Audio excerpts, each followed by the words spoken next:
Hey guys, this is DG. Today we are going to learn about OSI model or Open System Interconnection Model. So let's start. OSI model defines and is used to understand how data is transferred from one computer to another in a computer network. In the most basic form, two computers connected to each other with LAN cable and connectors sharing data with the help of network interface cards forms a network. But if one computer is based on Microsoft Windows and the other one has Mac OS installed, then how these two computers are going to communicate with each other? In order to accomplish successful communication between computers or networks of different architectures, 7-layered OSI model or Open System Interconnection Model was introduced by International Organization for Standardization in 1984, containing application layer, presentation layer, session layer, transport layer, network layer, data link layer and physical layer. Note that each layer is a package of protocols. If I say application layer, then it does not mean that it includes computer applications like Chrome, Firefox, etc. But it includes application layer protocols that are needed to make these applications work correctly in a network or internet. Let's start with the topmost layer, application layer. Application layer is used by network applications. Network application means computer applications that use internet like Google Chrome, Firefox, Outlook, Skype, etc. Web browser is a network application running in your PC. It uses application layer protocols HTTP or HTTPS to do web surfing. Not only web browser but all network applications including Outlook, Skype, etc. all are dependent on application layer protocols to function. There are dozens of application layer protocols that enable various functions at this layer. All these protocols collectively form application layer. These protocols form the basis for various network services like file transfer, web surfing, emails, virtual terminals, etc. File transfer is done with the help of FTP protocol. Web surfing is done with the help of HTTP or HTTPS protocol. For emails, SMTP protocol is used, and for virtual terminals, Telnet is used. So, application layer provides services for network applications with the help of protocols to perform user activities. Next to application layer is presentation layer. Presentation layer receives data from application layer. This data is in the form of characters and numbers.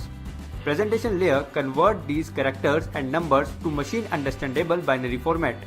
For example, conversion of ASCII to EBCD code. This function of presentation layer is called translation. Before data is transmitted, presentation layer reduces the number of bits that are used to represent the original data. This bit reduction process is called data compression, and it can be lossy or lossless. Data compression reduces the amount of space used to store the original file. As the size of file is reduced, it can be received at destination in a very less time. That is, data transmission can be done faster. Thus, data compression is very helpful in real-time video and audio streaming. To maintain the integrity of data, before transmission, data is encrypted. Encryption enhances the security of sensitive data. At sender side, data is encrypted, and at receiver side, data is decrypted. SSL protocol or Secure Sockets Layer protocol is used in presentation layer for encryption and decryption. So, presentation layer performs three basic functions: translation, compression, and encryption decryption. Now, session layer. Suppose you have planned for a party. You have hired a few helpers ensuring that each activity runs smoothly. Helpers will help you in setting up, assisting, cleaning, and then closing the party. Same is the case with session layer. Session layer helps in setting up and managing connections, enabling sending and receiving of data, followed by termination of connections or sessions. Like you hired some helpers for your party, session layer 2 has its own helpers called APIs or application programming interfaces. NetBIOS or Network Basic Input-Output System is an example of APIs which allows applications on different computers to communicate with each other. Just before a session or a connection is established with the server performs a function called authentication. Authentication is the process of verifying who you are. For this, server uses a username and a password. Once entered username and password are matched, a session or a connection is established between your computer and the server. After authenticating the user, authorization is checked. Authorization is the process used by server to determine if you have permission to access a file. If not, you will get a message saying you are not authorized to access this page. Both of these functions, authentication and authorization, are performed by session layer. Session layer keeps a track of the files that are being downloaded. For example, a web page contains text, images, etc. These text and images are stored as separate files on the web server. When you request a website in your web browser, your web browser opens a separate session to the web server to download each of these text and image files separately. These files are received in the form of data packets. Session layer keeps a track of which data packet belongs to which file, either text file or image file, and tracks where the received data packet go. In this case, it goes to web browser. That is, session layer helps in session management. So, session layer helps in session management, authentication and authorization. Your web browser performs all functions of session, presentation and application layer. Layer below session layer is transport layer. Transport layer controls the reliability of communication through segmentation, flow control and error control. In segmentation, data received from session layer is divided into small data units called segments. Each segment contains a source and destination port number and a sequence number. Port number helps to direct each segment to the correct application, and sequence number helps to reassemble segments in the correct order to form correct message at the receiver. In flow control, transport layer controls the amount of data being transmitted. Consider our mobile is connected to a server. Suppose server can transmit data maximum at 100 Mbps and our mobile can process data maximum at 10 Mbps. Now we are downloading a file from the server, but server starts sending data at 50 Mbps, which is greater than the rate our mobile can process. So mobile phone with the help of transport layer can tell the server to slow down data transmission rate up to 10 Mbps so that no data gets lost. Similarly, if server is sending data at 5 Mbps, mobile phone tells the server to increase data transmission rate to 10 Mbps to maintain system performance. Transport layer also helps in error control. If some data does not arrive the destination, transport layer uses automatic repeat request schemes to retransmit the lost or corrupted data. A group of bits called checksum is added to each segment by the transport layer to find out received corrupted segment. Protocols of transport layer are Transmission Control Protocol or TCP and User Datagram Protocol or UDP. Transport layer performs two types of services: connection-oriented transmission and connectionless transmission. Connection-oriented transmission is done via TCP, while connectionless transmission is done via UDP. UDP is faster than TCP because it does not provide any feedback whether data was really delivered, whereas TCP provides a feedback. Therefore, lost data can be retransmitted in TCP. UDP is used where it does not matter whether we have received all data. For example, online streaming movies, songs, games, voice over IP, TFTP, DNS, etc. On the other hand, TCP is used where full data delivery is must.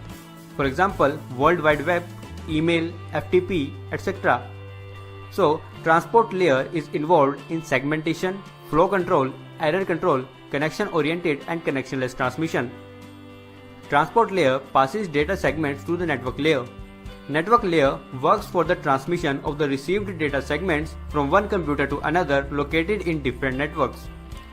Data units in the network layer are called packets. It is the layer where routers reside. The function of network layer are logical addressing, routing and path determination. IP addressing done in network layer is called logical addressing. Every computer in a network has a unique IP address. Network layer assigns sender and receiver's IP address to each segment to form an IP packet. IP addresses are assigned to ensure that each data packet can reach the correct destination. Routing is a method of moving data packet from source to destination, and it is based on the logical address format of IPv4 or IPv6. Suppose computer A is connected to network 1 and computer B is connected to network 2. From computer B, we have requested to access facebook.com, and now there is a reply from Facebook server for computer B in the form of packet. This packet needs to be delivered to computer B only. Since in a network each device has a unique IP address, so these both computers will be having a unique IP address as well. Network layer of the Facebook server has already added sender and receiver's IP address in the packet. Suppose mask used is 225.225.225.0. This mask tells that the first three combination represents network, while the last combination represents host or computer B. So, based on IP address format, received data packet will move first to network 2 and then to computer B. So, based on IP address and mask, routing decisions are made in a computer network. Now, path determination. A computer can be connected to internet server or a computer in a number of ways. Choosing the best possible path for data delivery from source to destination is called path determination. Layer 3 devices use protocols such as Open Shortest Path First, Border Gateway Protocol, Intermediate System to Intermediate System to determine the best possible path for data delivery. Data link layer receives data packet from network layer. Data packets contain IP addresses of sender and receiver. There are two kinds of addressing, logical addressing and physical addressing. Logical addressing is done at network layer, where sender and receiver's IP addresses are assigned to each segment to form a data packet. Physical addressing is done at data link layer, where MAC addresses of sender and receiver are assigned to each data packet to form a frame. MAC address is a 12-digit alphanumeric number embedded in network interface card of your computer by your computer manufacturer. Data unit in data link layer is called frame. Data link layer is embedded as software in network interface card of a computer and provide means to transfer data from one computer to another via a local media. Local media includes copper wire, optical fiber or air for radio signals. Please note, here media does not correspond to audio, video or animation. It refers to the physical links between two or more computers or networks. Data link layer performs two basic functions. It allows upper layers of OSI model to access media using techniques such as framing. It controls how data is placed and received from media using techniques such as media access control and error detection. Consider two distant hosts, a laptop and a desktop, communicating with each other. As laptop and desktop are connected to different networks, so they will be using network layer protocols, IP for example, to communicate with each other. In this example, desktop is connected to router R1 via an Ethernet cable. Router R1 and R2 are connected via a satellite link, and laptop is connected to router R2 via a wireless link. Now, desktop wants to send some data to laptop. Based on the medium used to connect desktop and router R1, data link layer adds some data in the head and tail of IP packet and converts it to a frame, Ethernet frame in this case. Router R1 receives this Ethernet frame, decapsulate it to an IP packet and then encapsulate it again to a frame so that it can cross satellite link to reach router R2. Router R2 will again decapsulate the received frame and encapsulate it again to form a wireless data link frame. Laptop receives this wireless data link frame, decapsulate it and then forward IP packet to network layer. Finally, data arrives application layer. Application layer protocols then make the received data visible on computer screen. So, network layer or higher level layers are able to transfer data over media with the help of data link layer. That is, data link layer provides access to media for higher layers of OSI model. Data link layer also controls how data is placed and received from the media. The technique used to get the frame on and off the media is called media access control. There may be a number of devices connected to a common media. If two or more devices connected to same media send data at the same time, then there may be a possibility of collision of the two messages, resulting in a useless message that neither recipient can understand. To avoid these situations, data link layer keeps an eye on when the shared media is free so that device can transmit data for the receiver. This is called carrier sense multiple access. So data link layer with its media access control methods controls data transmission. Tail of each frame contains bits which are used to detect errors in the received frame. Errors occur due to certain limitations of the media used for transmitting data. The last layer is physical layer. Till now, data from application layer has been segmented by transport layer, placed into packets by network layer, and framed by data link layer, which is a sequence of binary zeros and ones. Physical layer converts these binary sequence into signal and transmit over local media. It can be an electrical signal in case of copper cable or LAN cable, light signal in case of optical fiber, and radio signal in case of air. So, signal generated by physical layer depends on the type of media used to connect two devices. At the receiver, physical layer receives signals, convert it to bits, and pass it to data link layer as a frame. Frame is further decapsulated as data moves through higher layers. Finally, data is moved to application layer. Application layer protocols makes the sender's message